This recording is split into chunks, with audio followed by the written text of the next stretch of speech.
yang sedang viral dan butuh penjelasan. Maka malam ini kita akan menyingkap tentang hukum seputar pernikahan jin dan manusia. Kan ada kan lagi viral kan, bahwa kakek saya menikah dengan jin. Bahkan ada fotonya. Fotonya mungkin waktu resepsi itu. Mungkin banyak jin yang datang. Ngamplop enggaknya nggak tahu. Yang kita ingin bahas di sini tentang hukum menikah manusia dengan jin.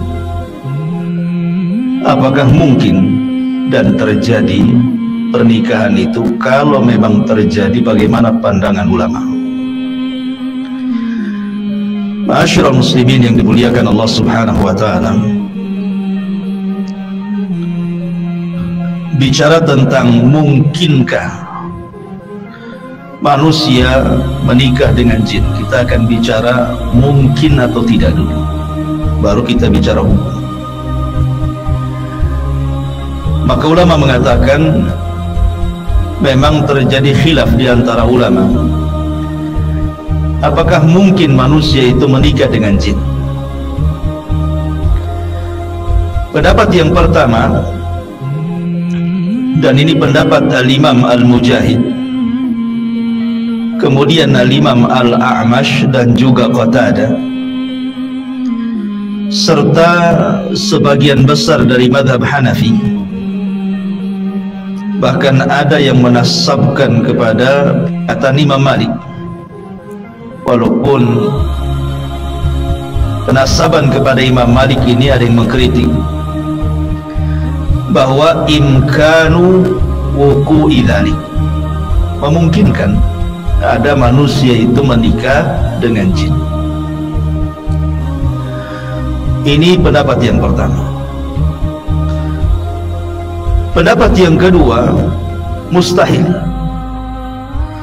tidak mungkin, bahkan mustahil manusia bisa menikah dengan jin. Dan ini pendapat Ishaq ibn Rahawayh dari madhab Syafi'i. Kemudian satu riwayat daripada Hasan al-Basri. Kemudian juga yang dikuatkan oleh madhab Syafi'i dan juga Imam Al-Mawardi, dan dari kalangan ulama kontemporer seperti Syekh Muhammad Rashid Ridha dan yang lainnya mengatakan mustahil. Mustahil ada orang menikah dengan jin. Nanti kita akan sebutkan dalil masing-masing. Adapun pendapat yang pertama yang mengatakan mungkin ada jin menikah dengan manusia, mereka berdalil dengan surah Ar-Rahman ayat 56 ketika berbicara tentang bidadari-bidadari surga. Lam yatmithunna insun qablahum walajan, di mana bidadari itu tidak pernah tersentuh oleh manusia sebelum dan juga tidak pernah tersentuh dengan jin. Di sini ada penyebutan manusia dan jin. Artinya ini kan bicara tentang bidadari surga. Tapi kalau seandainya bicara tentang wanita-wanita dunia, berarti mungkin disentuh oleh jin dan manusia. Pemahamannya seperti itu. Kemudian pendapat yang dalil yang kedua, surah Al-Isra ayat 64, di mana Allah mengatakan wasyarikhum fil amwali wal aulad, di mana jin-jin atau syaitan-syaitan itu terkadang bersyirikat dengan mereka manusia dalam harta dan anak-anak. Kalimat bersyirikat di sini artinya orang-orang yang melakukan hubungan suami istri yang tidak membaca basmalah dan tidak ta'awudz kepada Allah, maka mungkin ada jin yang berserikat dalam hubungan. Ketika ada memungkinkan berserikat dalam hubungan intim, seperti hadis Nabi sallallahu alaihi wasallam, "Idza jama'a ar-rajulu imra'atahu wa lam yusammi, intawa syaitanu ila ihlilihi fayujami'u maha." Apabila seorang laki-laki menggauli istrinya dan tidak baca basmalah, maka setan ikut bergabung dan ikut melakukan persetubuhan di situ. Berarti memungkinkan setan itu menikah dengan jin karena bersyirikat dalam hubungan suami istri. Ma'asyiral muslimin yang dimuliakan Allah Azza wa Jalla, ini diantara dalil bahwa mungkin jin itu menikah dengan manusia. Adapun dalil yang mengatakan mustahil, tidak mungkin jin itu menikah dengan manusia, satu dalilnya surah Ar-Rum 21. Allah mengatakan, "Wa min ayatihi an khalaqalakum min anfusikum azwaja litaskunu ilaiha wa ja'ala bainakum mawaddatan wa rahmah inna fi dzalika laayatin liqaumin yatafakkarun." Dan dari tanda-tanda kuasa Allah, Allah menciptakan bagi kalian dari diri kalian atau jenis kalian azwaja, pasangan masing-masing.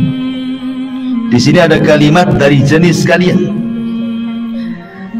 dan khitab ayat ini kepada Adam dan keturunannya.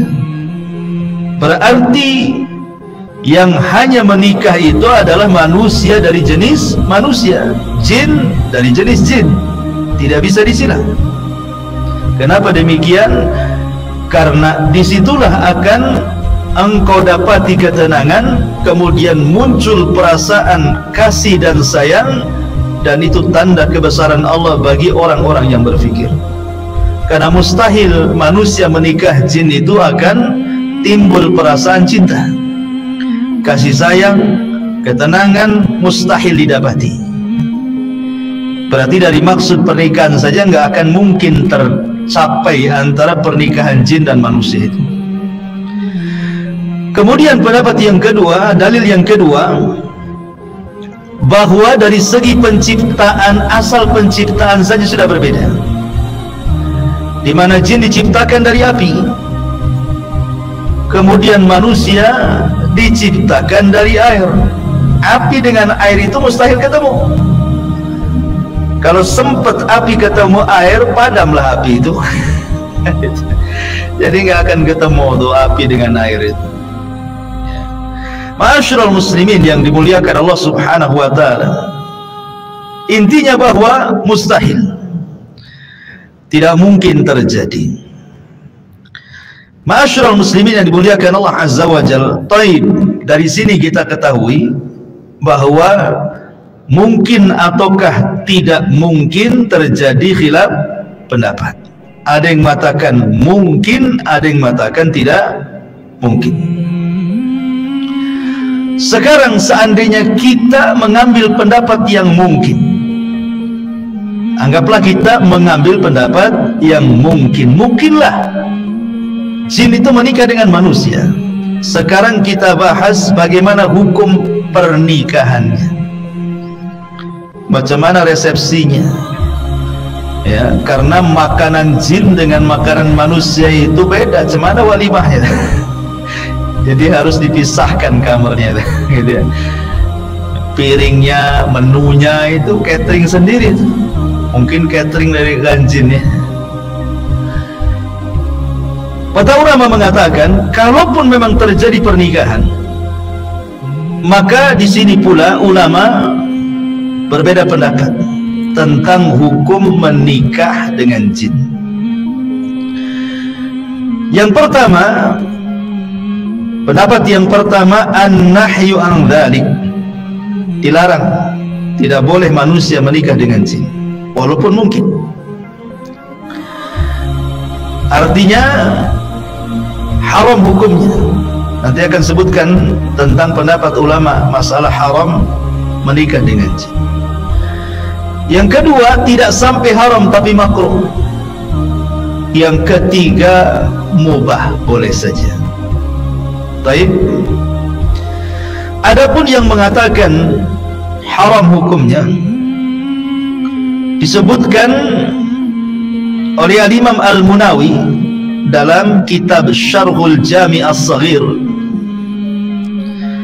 Beliau mengatakan la tajuzu al-munakahatu bainal insi wal jin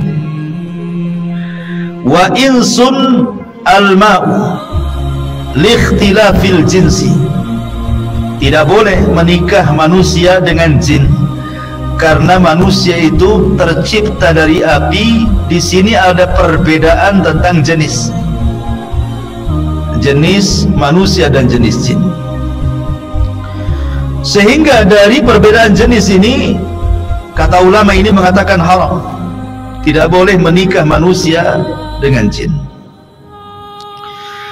Bahkan dikatakan oleh Syekhul Islam Ibn Taimiyah rahimahullahu ta'ala, kata beliau, al-mu'tamad, pendapat yang dipegang, annahu la yahillu nikahu, tidak halal menikahi mereka bangsa jin. Artinya haram. Lawan halal itu haram kan itu. Bahkan berkata Syekh bin Baz rahimahullahu ta'ala ketika ditanya soal hukum menikah manusia dengan jin, maka dia mengatakan hadza fihi khilaf. Memang ini ada khilaf di antara ulama, beliau tidak mengingkari. Tapi beliau mengatakan la yumkin at-tahaqquq min islamihim wala dinihim. Sekarang kita tahu, okelah mungkin karena ini khilaf di antara ulama. Bagaimana Anda mengetahui bahwa pasangan Anda dari kalangan jin ini, kata Syekh bin Baz, agama mereka betul-betul Islam? Bagaimana cara mengetes agamanya, kan begitu? Maka beliau mengatakan fala yambagi at-tazawwuj minhum bil kulliyah, maka tidak layak siapapun menikah dengan bangsa jin secara mutlak, karena jin itu para pendusta. Bisa saja dia bukan muslim, ngaku muslim untuk menyesatkan orang. Ini menurut Syekh bin Baz rahimahullah ta'ala. Kemudian ada juga yang mengatakan makruh, tetapi ada juga yang mengatakan boleh. Di antaranya pendapat Imam Ibnul Arabi Al-Maliki, nikahuhum jaizun aklan, nikah mereka boleh secara akal. Dan juga dikuatkan oleh Al-Imam Ibnul Imad Asy-Syafi'iyah. Asy-Syafi'i, Ibnul Imad Asy-Syafi'i yang bermadhab Syafi'i mengatakan dibolehkan. Tapi pendapat yang kuat, ma'asyiral muslimin yang dimuliakan Allah Azza wa Jalla, tidak boleh, haram manusia menikah dengan jin. Ada beberapa hal kalau kita kupas sedikit tentang madarat menikah jin dan manusia ini. Pertama, nikah secara syar'i itu untuk ulfah. Ulfah itu maksudnya supaya terhubung perasaan cinta antara suami ke istri atau sebaliknya. Kemudian sukun, ketenangan. Kemudian al-isti'nas, ya, supaya terus menerus menjadi teman hidupnya. Dan juga al-mawaddah, dan juga kecintaan.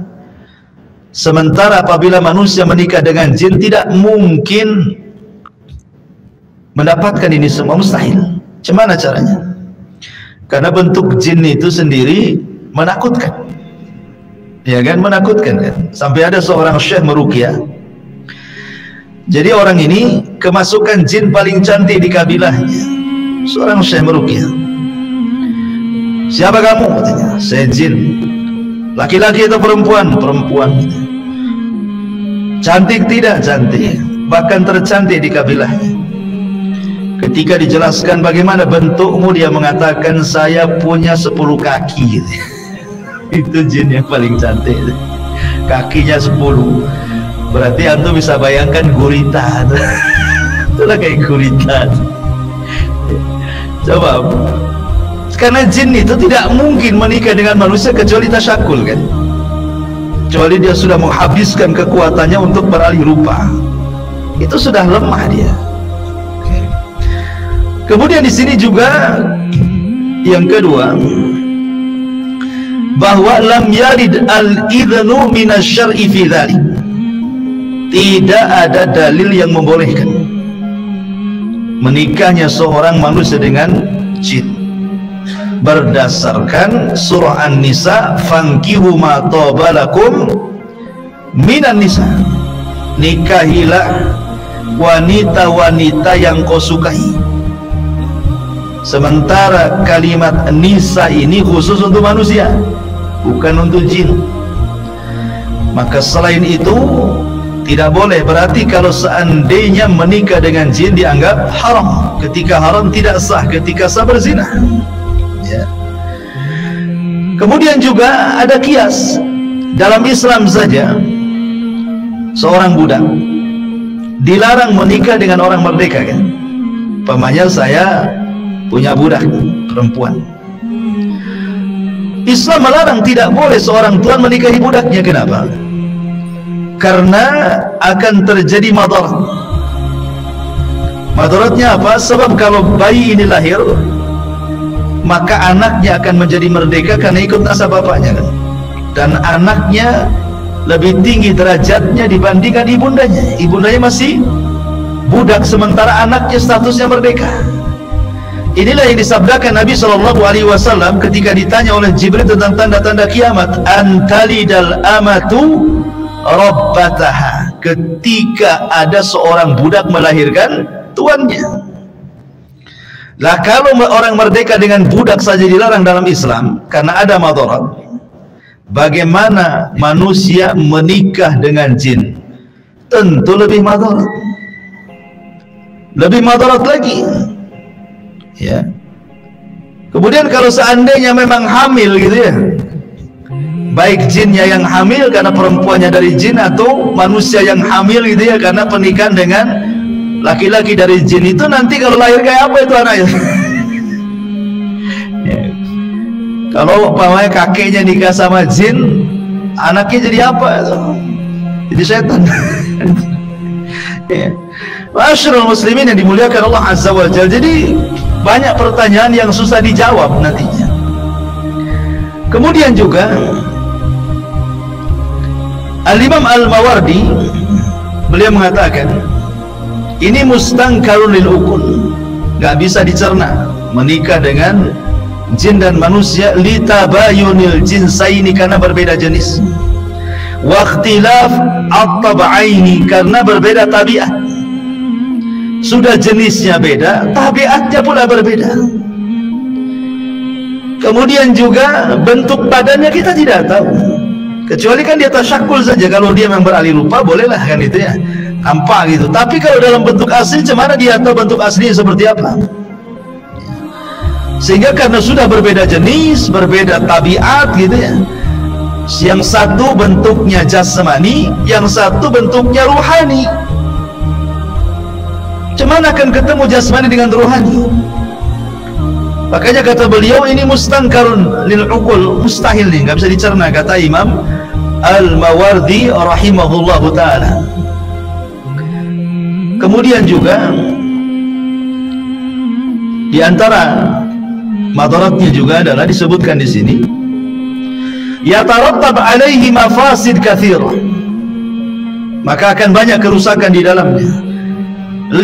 Likudrati al-jinniyati ala tashakkuli bi suratin ukhra, wa kaifa yathiqu anna allati tukhalituhu hiya zaujatuhu haqqan. Kalau seandainya jin sudah menikah dengan antum,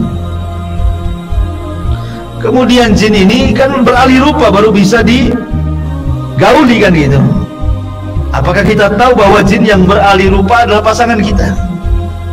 Bisa saja dia ganti-ganti pasangan kan itu ya. Nah, saya mau ke sana dulu, gantikan saya. Bisa saja kan itu ya. Namanya sih nggak bisa dilihat.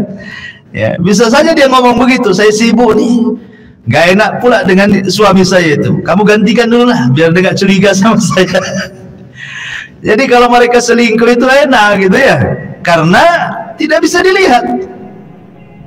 Jadi nggak bisa gitu ya.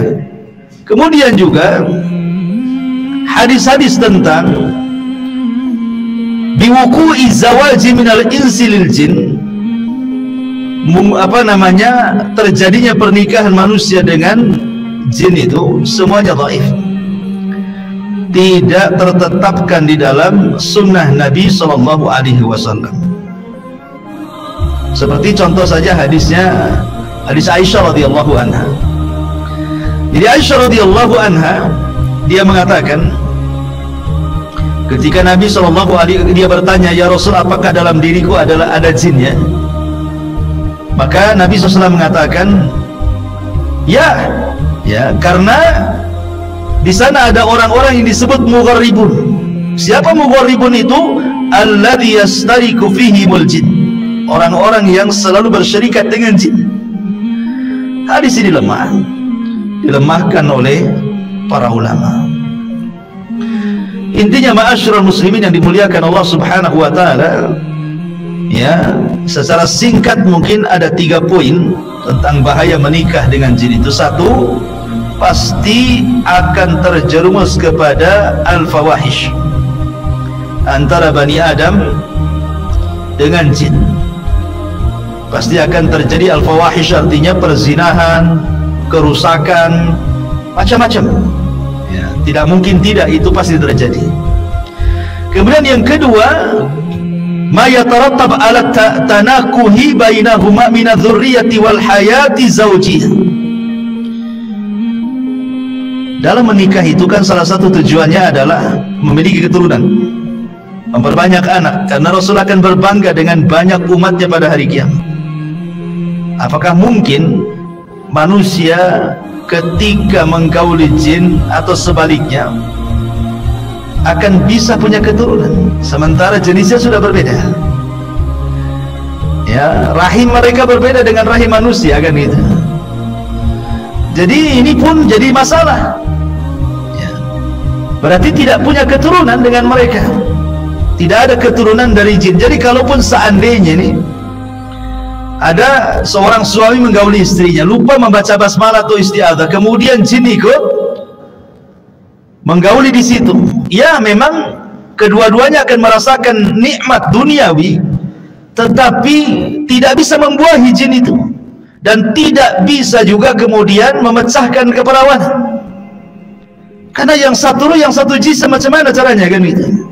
Artinya bahwa dari sini saja sudah madarat, karena tidak mungkin kemudian pernikahan manusia dengan jin akan melahirkan keturunan. Adapun kemudian yang ada di medsos gitu, ya ada orang yang mukanya jelek kemudian mengatakan karena ibunya kawin dengan jin gitu. Apa pula, nggak ada urusannya. Nggak ada. Manusia itu diciptakan sebaik mungkin. Laqad khalaqnal insana fi ahsani taqwim. Kemudian juga yang ketiga, bahwa bermuamalah dengan bangsa jin ini pasti akan memadaratkan banyak perkara, karena jin itu memang kalau dia muslim, dia tidak mungkin bermuamalah dengan manusia yang muslim, kehidupan mereka sendiri. Berarti yang memungkinkan muamalah dengan manusia itu jin-jin yang kafir, jin-jin yang fasik, walaupun dia muslim mungkin fasik. Dan otomatis tujuan mereka sendiri menikah dengan manusia untuk merusak manusia, bukan untuk memperbaiki manusia. Maka tidak perlu berbangga, tidak perlu berbangga orang itu, oh kakek saya menikah dengan jin, apa kebanggaan kan itu ya. Oke, ada foto walimahnya, la ilaha illallah, kan sampai ke walimahnya, cemana itu fotonya, bentuknya kayak apa itu yang hadir di situ. Padahal Nabi SAW ketika bicara tentang masalah asnaf, kelompok-kelompok dari kalangan jin itu, apa kata Nabi SAW? Jin itu salah satu asnaf. Jin itu ada tiga jenis, kata Nabi SAW. Apa saja kata beliau? Simfun lahum ajnihatun yatiruna fil hawa, ada jenis jin itu punya sayap, dia terbang ke sana kemari. Kemudian wasimfun hayyatun wakilah, dan kelompok yang lain jin itu bentuknya ular-ular, bentuk ular-ular dan anjing-anjing. Jadi ketika walimah banyak ular yang hadir itu ya ular-ular itu, ular kemudian anjing-anjing gitu ya. Ya Allah ya. Kemudian wasimfun yahlun atau yahulluna wa yat'anun, yahulluna wa yat'anun, dan kelompok yang lain mereka jin yang tinggal diam di rumah-rumah kaum muslimin, ataupun wa yat'anun ke sana kemari, dia rihlah safar ke sana kemari. Itulah jenis-jenis jin, jenis-jenis jin yang disebutkan Nabi SAW dalam hadis Abi Tha'laba Al-Khushani radhiyallahu anhu.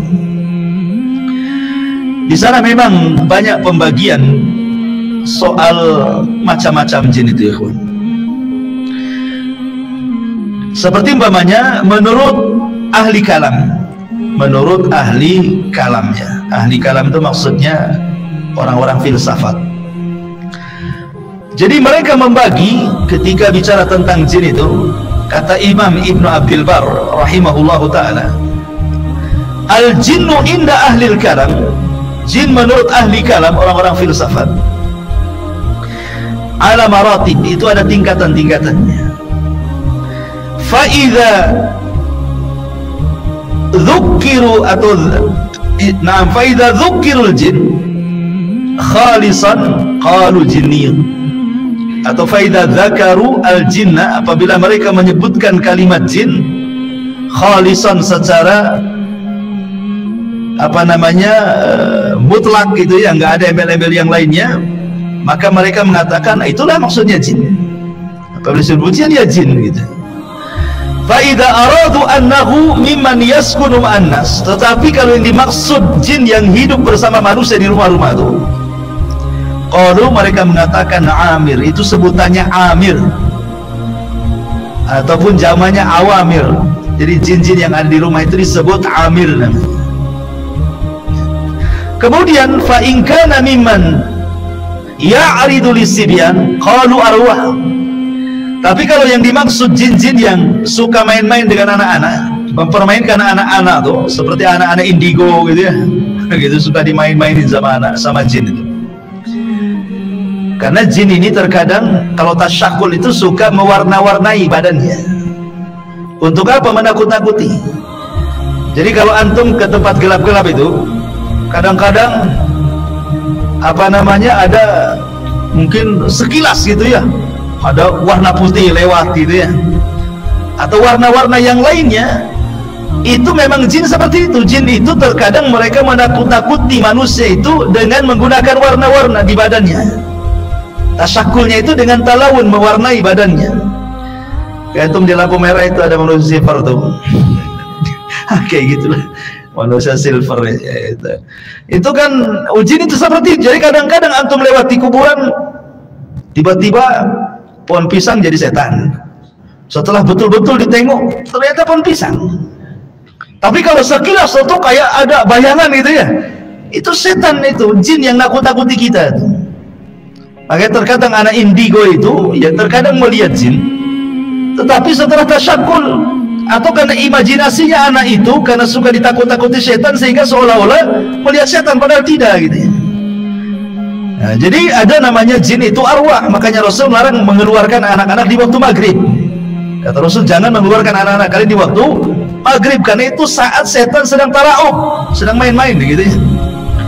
Dan fa'in khabutha, kalau jahat jin itu, maka disebut marid. Marid ini kepala jinnya ya, ketua jinnya.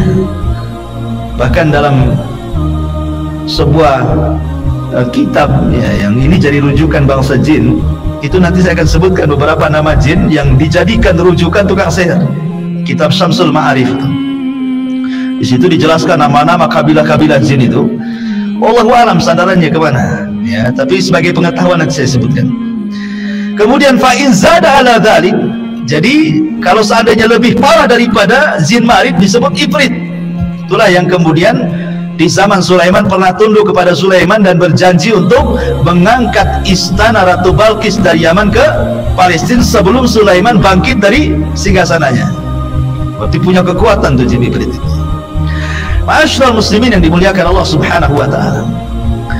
Lah jin itu ikhwatul fiddin yang dimuliakan Allah Azza wa Jalla, menurut kitab dalam kitab Samsul Ma'arif, dan saya sudah jelaskan kitab ini rujukan tukang sihir dunia ya.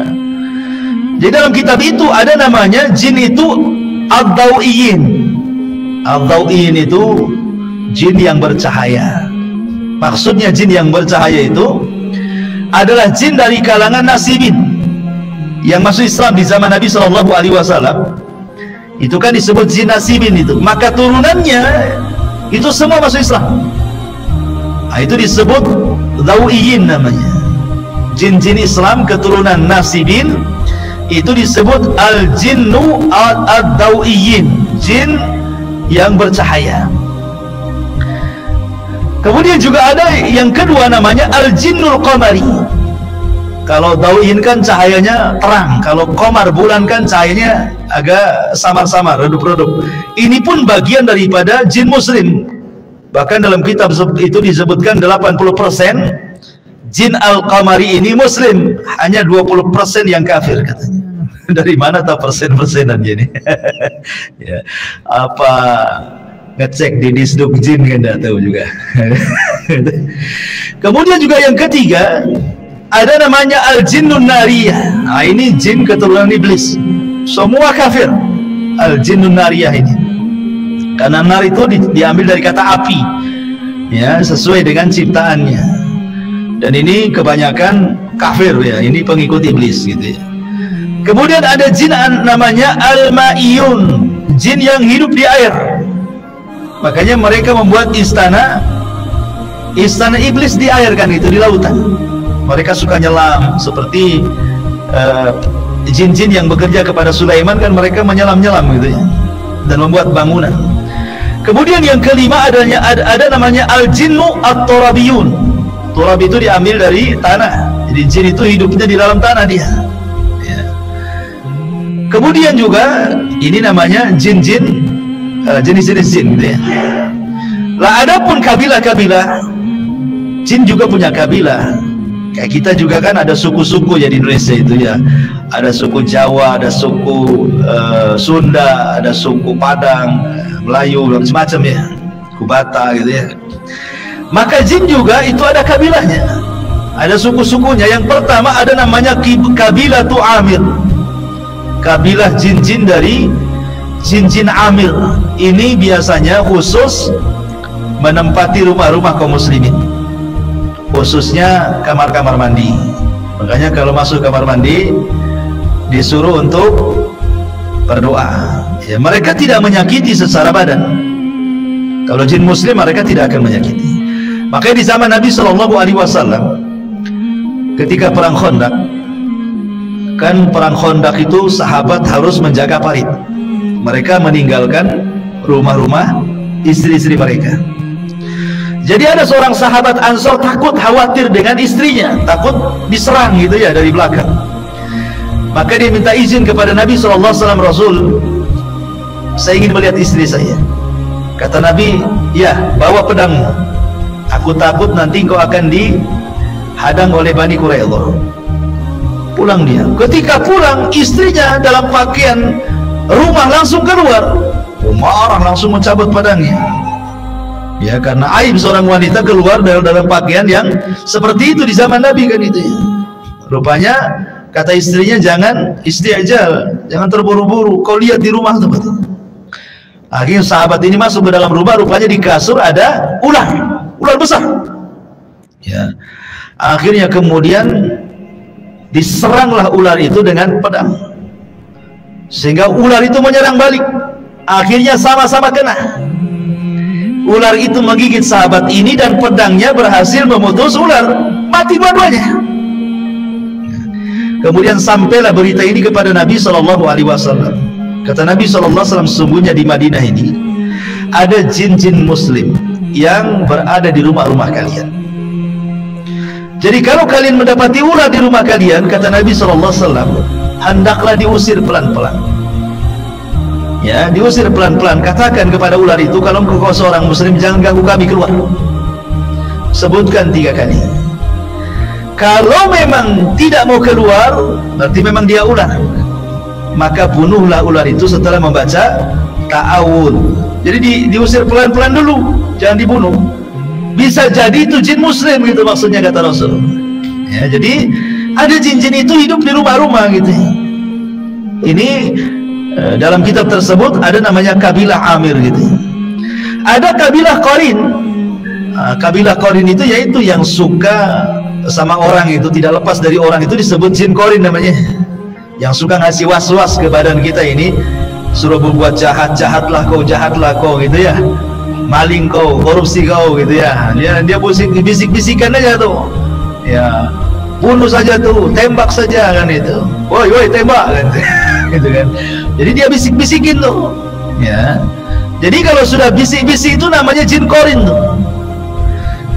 Kadang-kadang dukun ini sok ngawur ya memang mereka ngawur, bukan hanya ngawur, mereka para pendusta gitu. Maksudnya gini, sebagian dukun itu menganggap bahwa bisa mengislamkan Qarin mereka, bisa memerintahkan Qarin mereka. Mana bisa. Jin Qarin yang Islam itu hanya jin Qarin Nabi. Nabi berhasil mengislamkan, itu pun menjadi khilaf para ulama ya, ketika Nabi mengatakan setiap manusia itu Qarin, punya Qarin, jin kafir yang melekat sejak lahir sampai dia meninggal.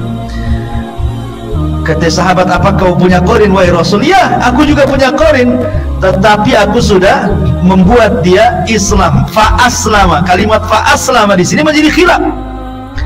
Apakah aslama di sini maksudnya jin Qarin Rasul itu masuk Islam, ataukah yang maknanya aslama itu menyerah, artinya tidak menyakiti Nabi? Jadi ada ulama tafsirkan 2. Jin Qarin Rasul tidak masuk Islam, tetapi dia menyerah kepada Nabi sehingga tidak menggoda Nabi. Ada yang mengatakan fa aslama di situ memang betul-betul masuk Islam. Jadi semua jin Qarin kafir kecuali jin Qarin Nabi. Kok bisa ada seorang dukun mengatakan mengislamkan jin Qarin? Sejak kapan jin Qarin masuk Islam? Kesyahadatnya di mana? Kuah mana untuk ngambil legalitasnya keislaman dia? Ini kadang-kadang pendusta para dukun itu. Ya mereka pendusta, dajjal ya. Masyarul muslimin yang dimuliakan Allah Azza wa Jalla. Jadi ada kabilah jin Qarin ya. Ya Qarin semua itu satu kabilah. Ada namanya kabilah Al-Marid wal Maradah. Yang jinnya gede-gede gitu, yang tinggi-tinggi, gede-gede badannya. Yang mereka suka jahat kepada manusia. Makanya di bulan Ramadan, ketika Nabi SAW mengatakan wasufidatis syayatin, dan setan-setan diikat, maksudnya tidak semua setan yang diikat itu ya setan dari kabilah Marid atau Maradah, jin-jin yang besar-besar, yang jahat-jahat itu ya, yang suka menggoda manusia sampai tingkat kepada kekufuran dan kesyirikan. Itu yang kemudian diikat, tidak bisa bergerak. Adapun krocok-krocoknya ya lepas kan itu. Makanya di bulan Ramadan masih banyak kan orang yang tidak puasa, masih banyak orang yang maksiat. Nah, boleh jadi itu yang lepas tuh ya, yang lepas-lepas itu yang tidak puasa ya, yang maksiat itu ya. Jadi ada namanya kabilah Al-Marid dan juga Marad. Ada kabilah Ifrit ya, kabilah Ifrit dan macam-macamnya gitu ya. Jadi ada kabilah-kabilahnya jin itu. Kemudian juga jin itu punya nama-nama juga. Ada nama-nama, dan biasanya nama-nama ini selalu dijadikan mantra-mantra dukun-dukun itu. Mereka memanggil-manggil nama-nama jin untuk membantu mereka. Ya, dan bahaya dukun itu, mereka tidak pernah memanggil nama Allah. Mereka memanggil nama jin, ya mambang air, mambang tanah, mambang gitu. Nah, cuman di sini ada nama-namanya. Seperti contohnya, ada jin namanya Walhan. Jin Walhan ini biasanya dijelaskan yuwaswisulil muslim asna as-salati, memberikan was-was kepada seorang muslim di tengah-tengah sholat. dia masuk ke perut, kemudian buat bunyi-bunyi kerbak-kerbuk gitu kan, kemudian disangka kentut padahal tidak, akhirnya membatalkan sholat. Kata Rasul, jangan kamu berpaling dari sholatmu kalau hanya mendengar suara perut, kecuali kalau sudah keluar dan terdengar ledakannya, ya kentutnya sudah kedengar gitu ya, dor gitu ya, atau baunya nampak ke hidung, nah, berarti jelas kentutnya. Tapi kalau suara perut jangan, itu waswas setan dari setan atau jin namanya walhan. Atau ketika tidak berhasil lewat perut, masuk ke pikiran, kemudian mengingatkan benda-benda atau janji-janji yang di luar sholat tidak ingat. Oh iya, hari ini kan ada janji ya, padahal lagi sholat. Ketika luar sholat dah ingat janji itu. Ketika luar sholat dah tahu benda di mana. Ketika sholat kau tahu, oh iya, letakkan di dapur, bego kali aku katanya. Kan itu ya. Nah, jadi itu namanya walhan. Kemudian ada namanya selain walhan namanya zalnabun, zalnabur. Ini biasanya jin yang suka dorong-dorong manusia untuk dusta, ya, supaya berdusta, masuk ke pasar-pasar gitu ya, masuk ke pedagang sayur, ke pedagang daging, ke pedagang macam-macam, suruh sumpah dalam rangka mendustakan, atau suruh ganjil aja timbangan itu, ya kurangi aja meteran itu gitu ya, kurangi aja takaran itu. Pokoknya dibuat dusta-dusta. Itu namanya jin zalnabur, itu ya. Itu biasanya suruh sumpah-sumpah dan suruh dusta.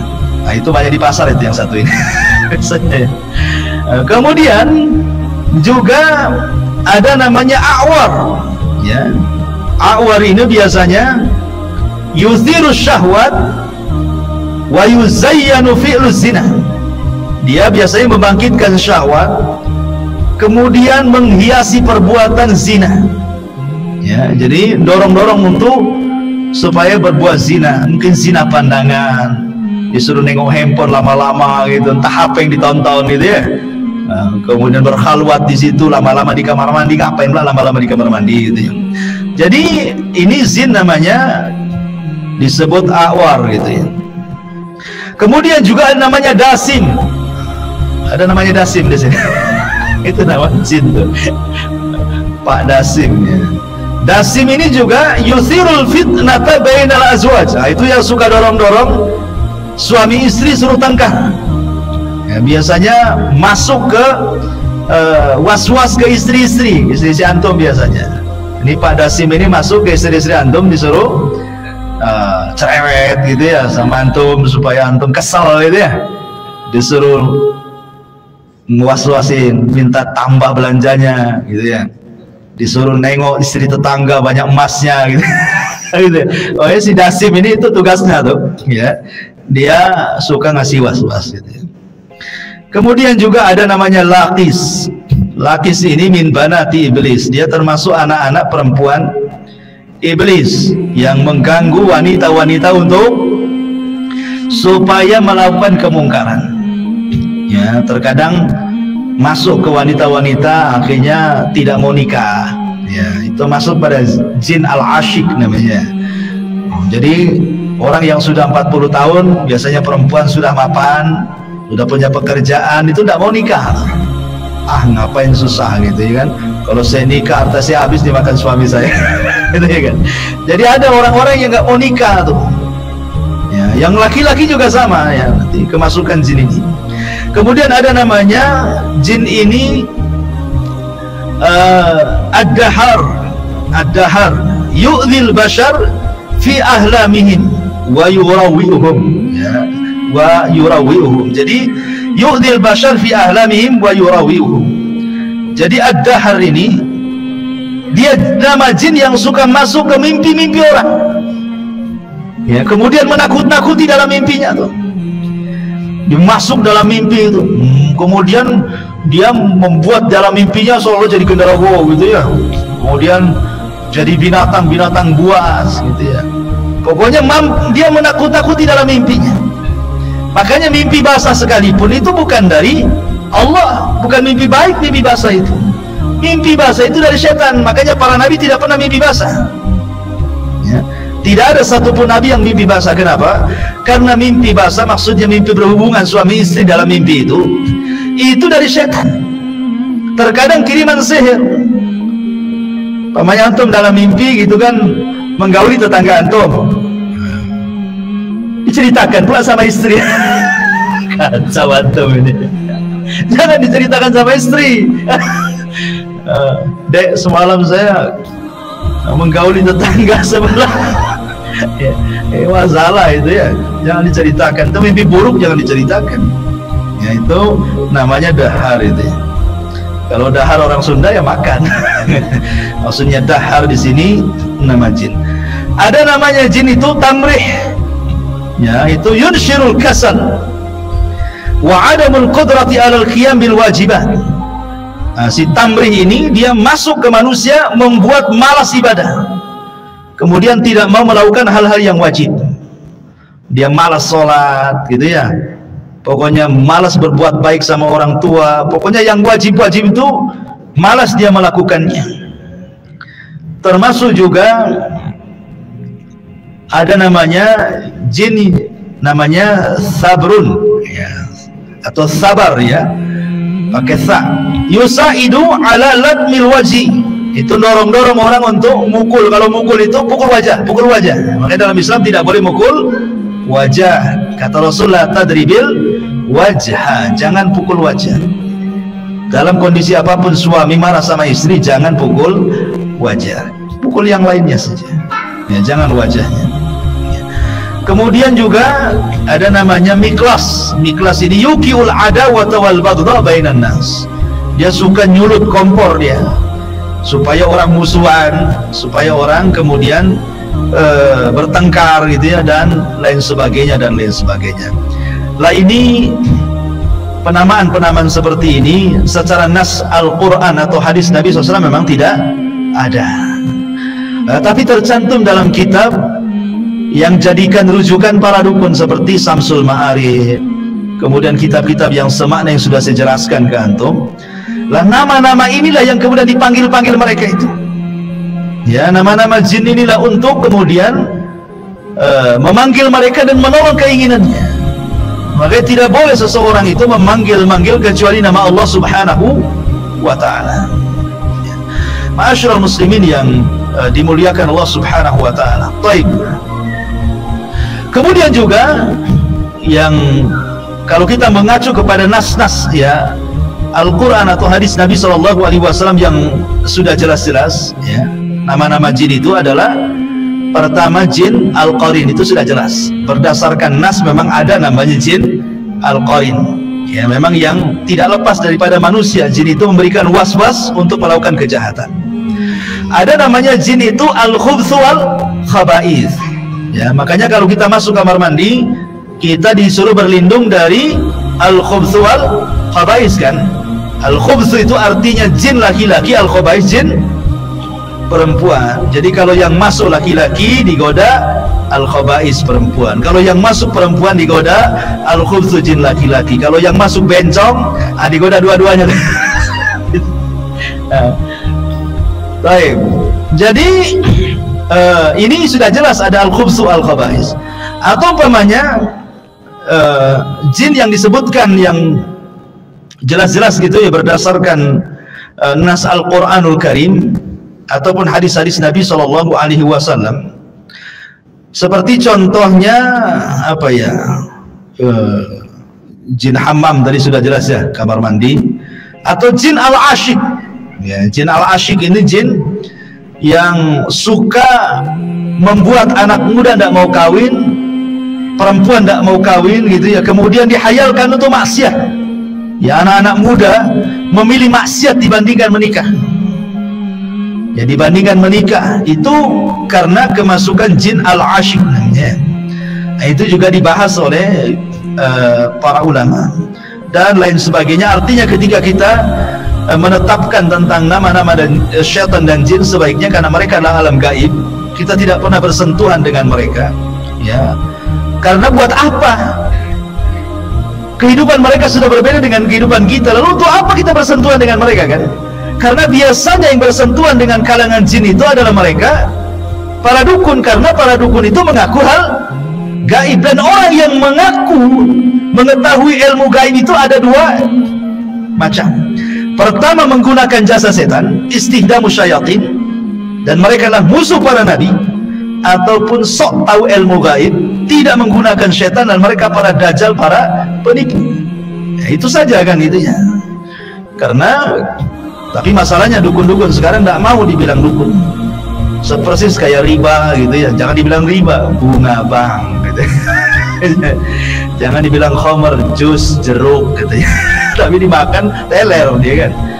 Jangan dibilang dukun, bilang aja orang pintar gitu ya. Jadi kadang-kadang disamar-samarkan, ya emang begitu. Kebatilan itu harus disamarkan supaya manusia terperangkap dalam kebatilan.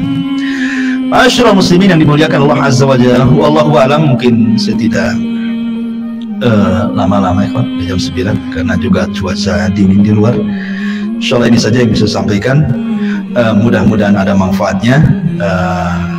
Kita tutup dengan doa kafaratul majlis. Subhanakallah bihamdika asyhadu an la ilaha illa anta astaghfiruka wa atubu ilaik. Allahu ta'ala alam. Assalamualaikum warahmatullahi wabarakatuh.